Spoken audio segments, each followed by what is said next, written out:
Menteri Pertahanan Prabowo Subianto sudah berulang kali kalah di pemilihan presiden atau Pilpres Republik Indonesia. Bukannya kapok, Prabowo kini masih mau mencalonkan diri menjadi orang 01 di Republik Indonesia. Seperti diketahui, dirinya dicalonkan oleh Partai Gerindra sebagai calon presiden atau capres untuk Pilpres 2024. Terkait hal tersebut, pria yang juga Ketua Dewan Pembina Purnawirawan Pejuang Indonesia Raya atau PPIR mengaku tidak mempermasalahkan pihak yang mengejek dirinya tidak kapok kalah dalam kontestasi pemilihan presiden. Menurutnya, suara bising yang mengejek dirinya bukanlah masalah baginya. Katanya, ia jatuh tapi akan tetap bangkit lagi. Ia menjelaskan lebih detail bahwa sebagai pejuang dan prajurit, pastilah tak kenal yang namanya kata menyerah. Menurutnya, menang kalah dalam kontestasi adalah hal biasa. Ia siap jika harus mati dalam pertempuran.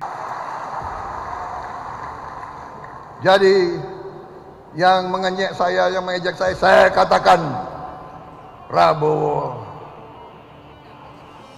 jatuh tapi Prabowo bangkit kembali.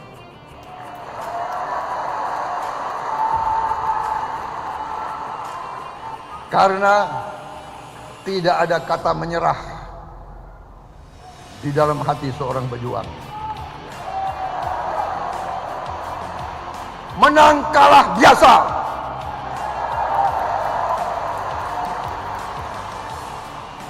Jangankan menang kalah, mati dalam pertempuran kita siap, apalagi